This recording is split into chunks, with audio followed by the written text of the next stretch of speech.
John Gibler, muchísimas gracias por estar con nosotros aquí en La Encrucijada. Un honor y un placer tenerte con nosotros. No, muchas gracias a ti, Marco. Por favor, John, queremos escuchar de ti cómo es que tú en el reciente artículo llamado La Instrucción, cómo el gobierno de México dinamitó la investigación de Ayotzinapa, decidiste contar esta historia en esta clave histórica. Nos cuentas, nos das los antecedentes, nos hablas de el suceso mismo y nos llevas por un recorrido, incluso pasando por la campaña del presidente, las promesas, el inicio, el primer acto que hace, para llevarnos a este momento medular, pero nos das todo este largo recuento. ¿Por qué lo hiciste así? Mira, yo sentí de que tantas cosas habían pasado en el caso y el caso de por sí es tan complejo, son 9 años, han pasado tantas cosas, el gobierno anterior, como ya es bien sabido, pues pasó 4 años mintiendo, torturando detenidos, inventando escenarios falsos, ocultando pruebas, que de por sí fue muy complejo y una batalla constante durante esos largos 4 años de combate de todas esas mentiras. Luego entra un nuevo gobierno, se compromete abiertamente que no es cosa menor, ¿no? Se compromete a resolver el caso, encontrar los estudiantes, castigar a los responsables.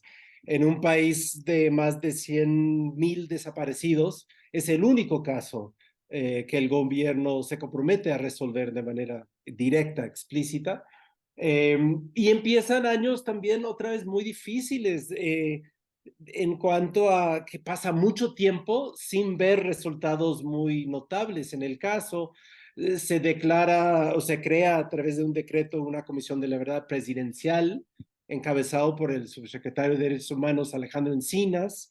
Eh, Tarda hasta el mes de junio del 2019 crear un acuerdo dentro de la Fiscalía General de la República, la unidad especializada para la investigación y la judicialización del caso Ayotzinapa.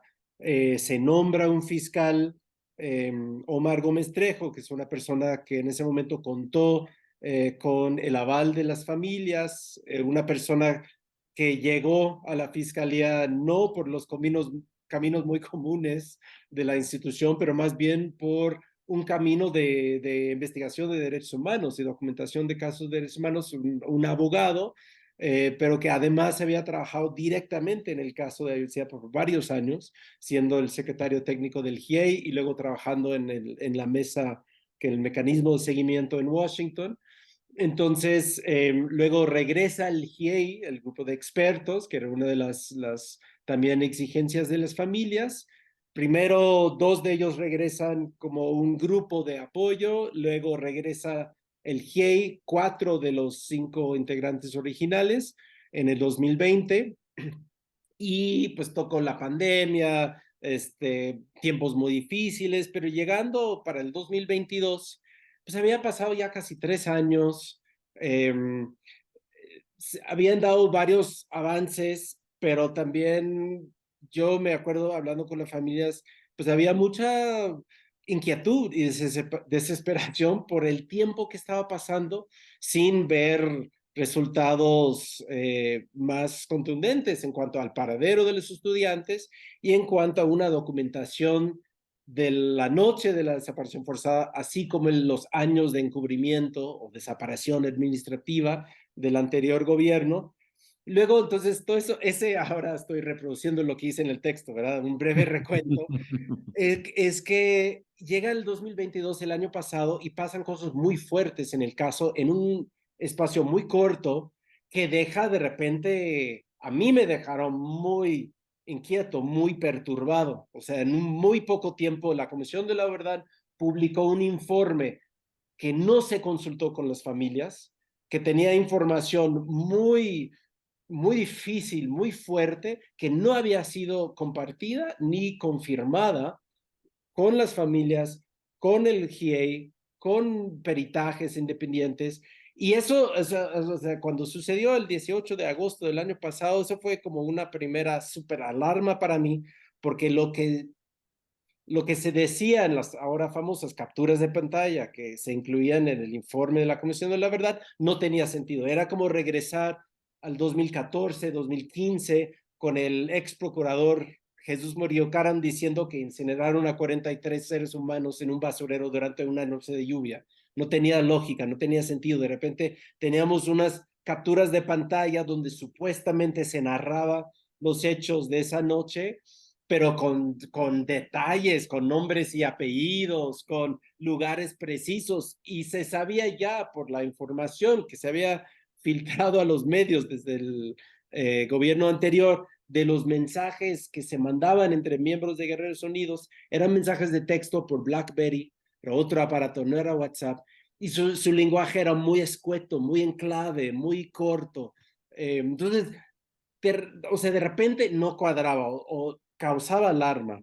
Y en menos de 2 meses detienen al procurador, ex procurador Jesús Murillo Caram, el juez recrimina o regaña a los MPs que no eran los MPs del equipo de la unidad, del equipo de Gómez Trejo, que no conocían las carpetas. Veíamos de que metieron 83 órdenes de aprehensión contra un montón de policías, miembros del crimen organizado, miembros del ejército mexicano, funcionarios del estado de Guerrero, y a las par de semanas cancelan 21 de ellos. Luego, 2 semanas después, renuncia el fiscal. O sea, en menos de 2 meses, luego obviamente el GIEI se divide, 2 miembros del GIEI se van del país en protesta por toda la intromisión en el caso. Es decir, en 2 meses se frustró, por decirlo en palabras muy corteses,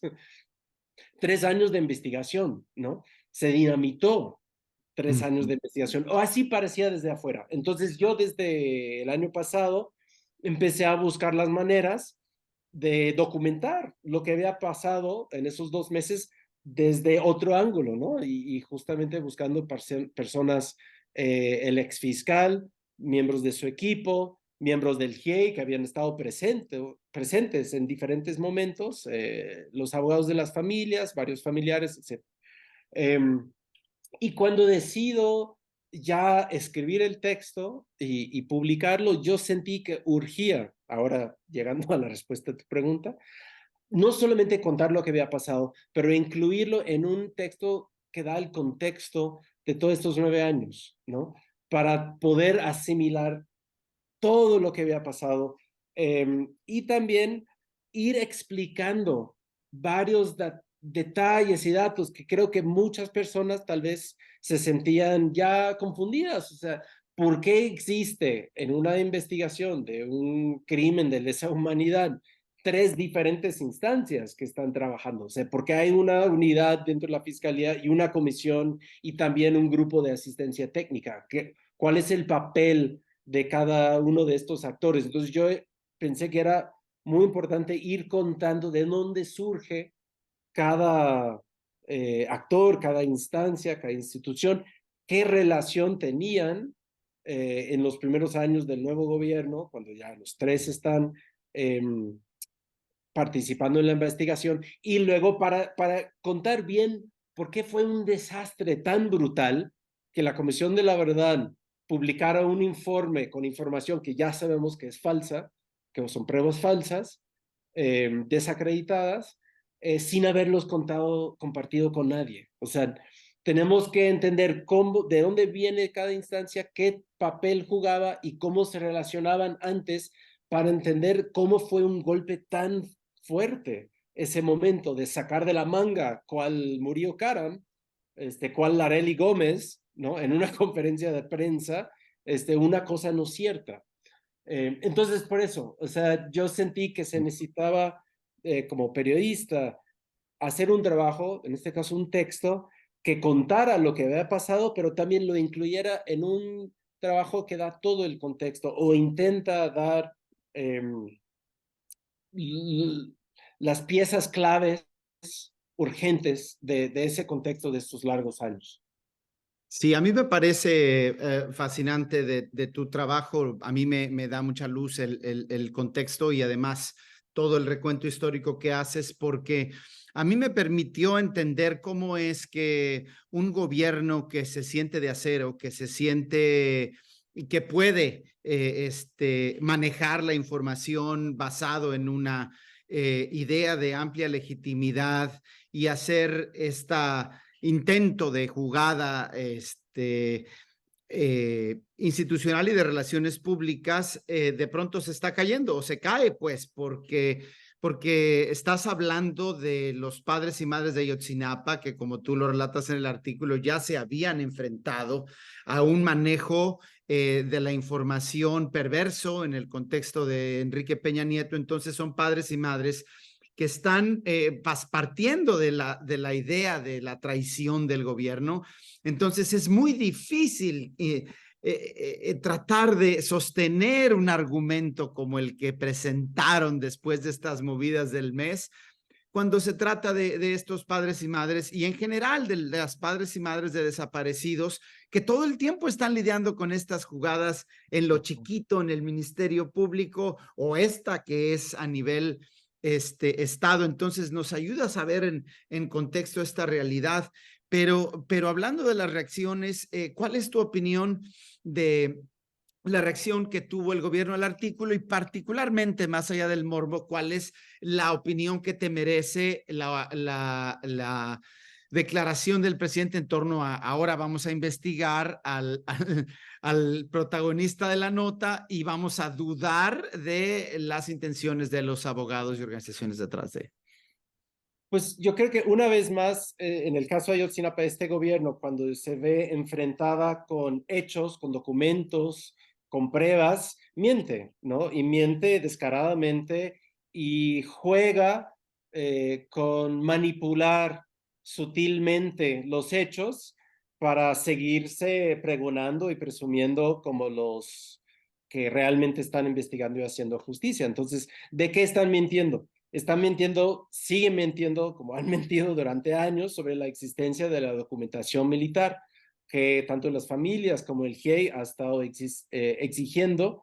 En todo momento mienten sobre los informes, ahora en un segundo, pero en el reportaje no se había publicado todavía, se analiza el primer informe de la COBAG, mienten al no enfrentar el hecho de que tuvieron pruebas falsas en sus manos por meses, planeando una gran revelación ante la nación sin siquiera tomar las familias en serio. O sea, las familias son obviamente el corazón de toda esta lucha. Ellos están buscando a sus hijos, pero también las familias son parte de la Comisión de la Verdad. No es de que son eh, figuras externas como víctimas o algo así. No, las familias, sus representantes son parte de la Comisión de la Verdad. Entonces, al no compartir con ellos esas capturas de pantalla y ese informe que elaboraron en secreto, están eh, violando sus propios estatutos, ¿no? O sea, de su propia organización. O sea, es una evidencia de manipulación de la información, de la verdad y de las familias que no están asumiendo y dudo que lo vayan a hacer, ¿no? Pero queda tan al descubierto con sus propias declaraciones y sus propios hechos. Y en el caso del ex fiscal, o sea, me parece muy perverso, sí, la palabra que usaste hace rato, ¿no? De que van a querer criminalizar a una persona que quiso hacer las cosas bien, ¿no? Y que se negó, no se negó a investigar a Jesús Murillo Caram, no se negó a judicializar a Jesús Murillo Caram, se negó a cumplir una instrucción política que se metía en un caso jurídico, o sea, se negó a jugar a la política en lo que se suponía que era una fiscalía independiente y autónoma en un Estado de Derecho. O sea, lo que él exigió fue hacer la investigación bien, juntar las pruebas y proceder a base de pruebas. Y lo que hicieron, en cambio, era sacar una judicialización en 24 horas para tener el golpe político de tener un ex procurador tras las rejas, ¿no? Y ahora dicen, no, pues prueba de que sí estuvo bien hecho es de que sigue tras las rejas. Otra vez, eso es una manipulación. Sigue tras las rejas porque cambiaron la consignación y las pruebas que usaron para su detención en los largos meses que estaba ya en proceso. O sea, él no está ahora enfrentando un proceso a base de la orden de aprehensión que elaboraron en 24 horas, por supuesto que no. Y la gente que trabajó el documento, o sea, los documentos, las órdenes, la consignación por la cual sí está enfrentando proceso ahora, son gente que estaban en el equipo de Gómez Trejo, que se quedó a trabajar esa judicialización en los meses posteriores, además de otros ministerios públicos.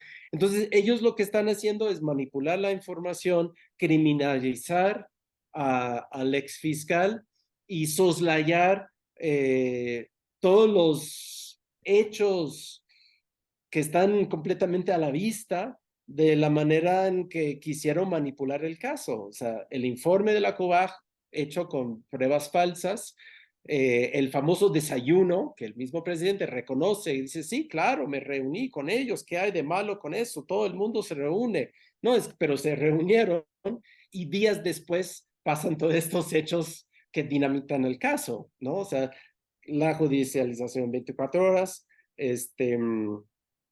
la presentación del informe de la comisión, que ahora sabemos está hecho con pruebas falsas, y luego toda la otra serie de cosas.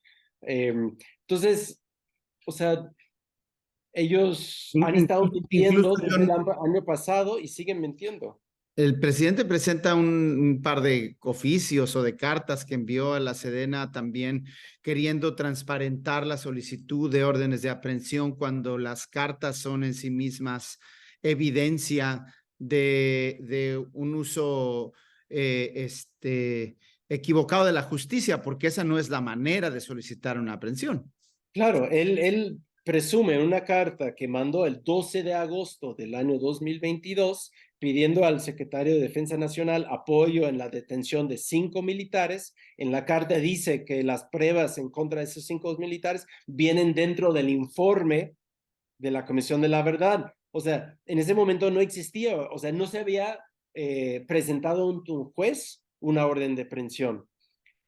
Y ahora sabemos de que ese informe es apócrifo, Uh -huh. quedó en ridículo, o sea, está hecho a base de supuestas capturas de pantalla de WhatsApp que ahora sabemos son falsas. Uh Y -huh. si son falsas y si llegaron a la Comisión de la Verdad, las grandes preguntas son, ¿quién las manipularon? ¿Quién las fabricaron? ¿Quién se los entregó?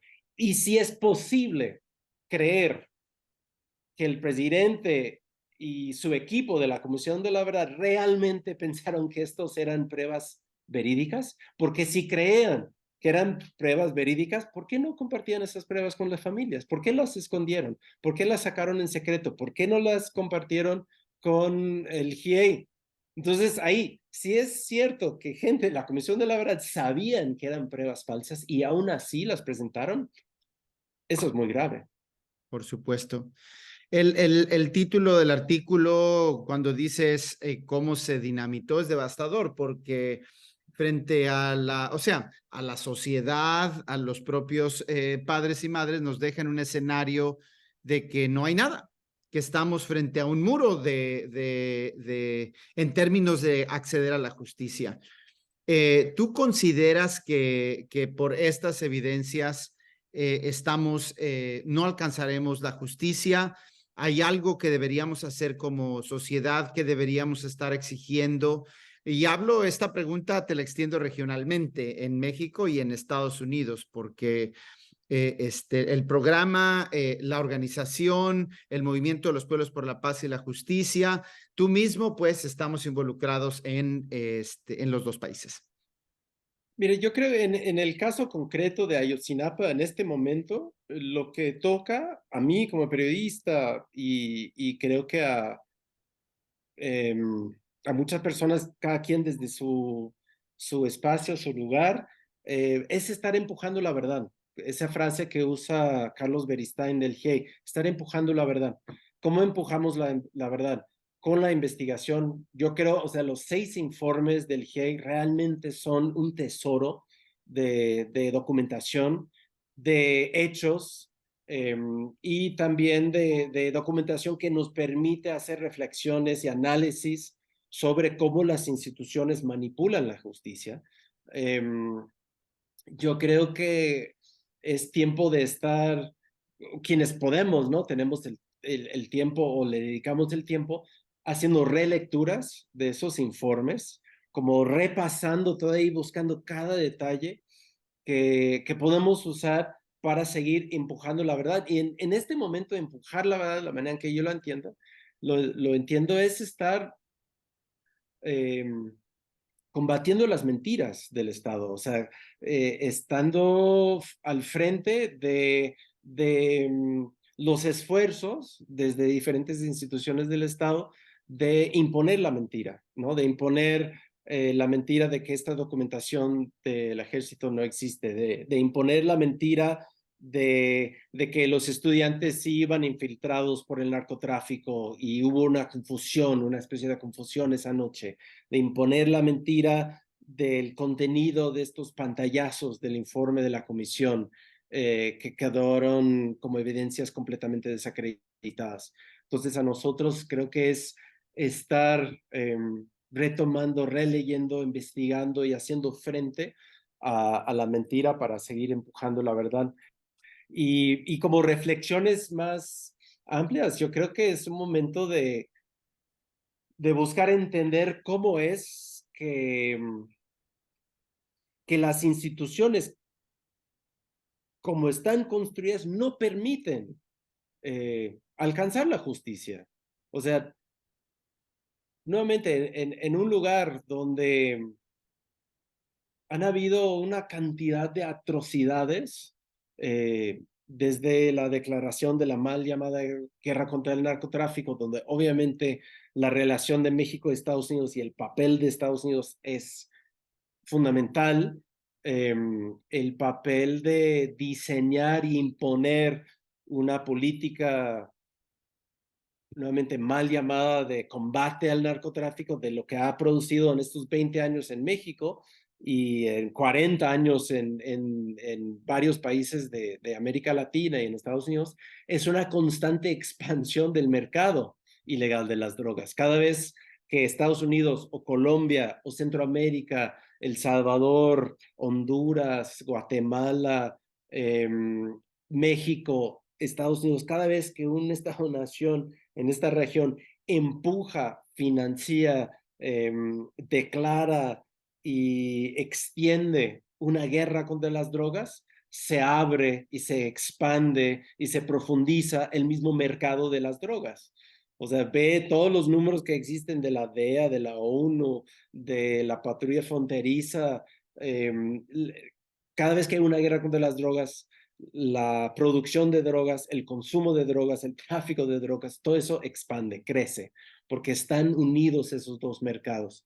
Y en ese contexto de la correspondiente expansión de la violencia estructural vinculado a esos mercados, hemos estado enfrentando como sociedad unos horrores eh, devastadores de desapariciones, de tortura, desapariciones forzadas masivas, de mutilaciones, de política de inseguridad y de miedo y de terror. Y en ese contexto, en una supuesta transición profunda de la estructura del Estado, ¿no? Un gobierno que no solamente se anuncia como honesto o diferente, pero se anuncia como la cuarta transformación del país, se dinamitó la única investigación independiente que se quiso realmente indagar y llegar a la verdad de los hechos de un caso que involucra narcotráfico y Estado, ¿no? Y delito de lesa humanidad, desaparición forzada masiva. O sea, algo que yo también documenté en este trabajo periodístico es como toda una generación de jóvenes mexicanos eh, que creían en sus carreras de derecho, que iban saliendo de sus estudios, que no venían de años y años trabajando en una institución viciada, para usar su propia palabra, pues cómo creían que este gobierno iba a ser diferente, que ellos iban a poder hacer su trabajo, iban a poder investigar de verdad y llegar a la verdad de los hechos y a judicializar a las personas responsables, vieron que siempre no, que se impuso la política y la gran mayoría de esas personas, de esos jóvenes, hombres y mujeres que trabajaban en esa unidad ya están fuera. Entonces, y eso para mí es un microcosmos de algo que, que, que está pasando, como bien dijiste, que las mamás y las familias de desaparecidos en todos los estados se topan con estas prácticas corruptas, indignantes, frías, de simplemente no hacer su trabajo y no tomar las personas en serio y, y no investigar de verdad.